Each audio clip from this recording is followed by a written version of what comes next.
아는 기자 좌영길 사회부 법조팀장 나왔습니다. 네. 자, 내일 선고를 앞두고 5년 전에 있었던 대법원 판결이 주목받고 있다면서요? 왜 그렇습니까? 네, 이 후보는 5년 전에도 대선 출마 가능 여부가 걸린 대법원 판결을 이미 받았습니다. 당시는 1심에서 유죄를 받았는데 대법원이 무죄 취지로 판결하면서 이 후보는 경기지사직도 지키고 대선에도 나설 수 있었습니다. 그때 상황이 재현될지 주목받는 겁니다. 근데 5년 전에 그 대법원 판결이 내일 선고에도 영향을 줄 수 있다는 건 무슨 얘기예요? 네, 일단 두 사건 모두 선거법 위반 사건인데다 구조도 유사하기 때문입니다. 2020년 사건에선 친형 강제 입원에 관여하지 않았다라는 발언이 거짓말이었느냐가 쟁점이었습니다. 이번에는 김문기 사진은 조작됐다 또는 국토부 협박 때문에 백현동 용도 변경을 했다. 두 발언이 거짓말인지가 쟁점입니다. 그러고 보면 이번 그 2심 무죄 판결에 5년 전 대법원 판례가 쓰여 있었어요. 네, 이 후보는 1심에서 징역 1년에 집행유예 2년을 선고받았는데 2심에선 무죄를 선고받았습니다. 선거법은 사실에 관해서 거짓말을 하면 처벌합니다. 하지만 단순히 자신의 생각을 밝혔다면 처벌 대상으로 삼지는 않습니다. 2심 재판부는 이 후보가 무죄 판결을 받은 5년 전 대법원 판례에 주목했습니다.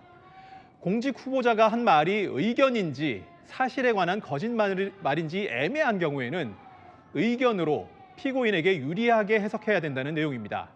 이번 사건에서 국토부 협박 때문에 용도 변경을 했다는 말도 자신의 생각을 표현했다고 본다면 무죄가 될 수도 있는 겁니다.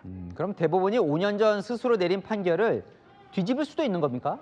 네, 이번 사건은 대법원장과 대법관이 모두 참여하는 전원합의체에서 선고를 합니다. 대법원의 기존 판결을 바꾸려면 반드시 전원합의체를 거쳐야 됩니다. 일단 판례가 바뀔 여건 자체는 갖춰져 있는 겁니다. 일단 대법원장부터 5년 전과는 또 성향이 극과 극이라면서요? 네, 상당히 많이 다른데요. 5년 전 이 후보에게 무죄 취지로 판결한 김명수 전 대법원장은 대법원에서만 10개월 동안 심리를 했습니다. 상당히 속도가 느렸습니다.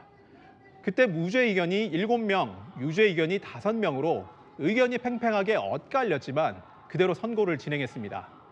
반면에 조희대 대법원장은 전원합의체 회부 9일 만에 선고일을 잡았습니다. 상당히 빨랐는데 대법관들의 의견이 모여져야만 선고일을 잡는 성향으로 알려져 있습니다.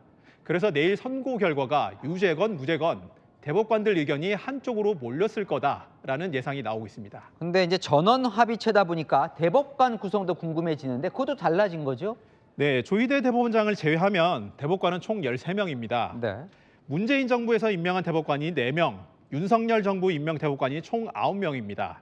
여기서 노태학 대법관은 중앙선관위원장 겸임이어서 선거법 사건을 맡기 부적절하다, 그래서 빠졌습니다. 천대엽 대법관은 법원 행정 업무를 맡고 있기 때문에 재판에 참여하지는 않습니다.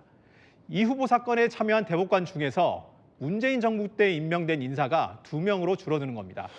그러니까 또 궁금해지는데요. 헌법재판관들처럼 이 대법관도 누가 임명했느냐에 따라서 이 정치적 성향이 좀 갈립니까? 네, 대법원과 헌법재판소는 임명 방식 자체가 다릅니다. 헌법재판관은 대통령과 국회, 대법원장이 각각 3명씩 재판관을 지명합니다. 어느 정도 정치적 지형이 반영될 수밖에 없는 구조인데 대법관은 모두 대법원장이 지명합니다. 상대적으로는 정치적 이념적 성향이 강하지는 않은 구조입니다. 그 대신에 대법관을 임명한 대법원장의 입김이 상당히 셉니다. 그래서 대법원장은 자신의 의견을 내지 않고 이미 만들어진 다수 의견에 자신 한 표를 더하는 관례가 있습니다. 내일 선고 결과가 어떻게 나올지는 지켜봐야 될 것 같습니다. 네, 잘 들었습니다. 아는 기자 좌영길 차장이었습니다.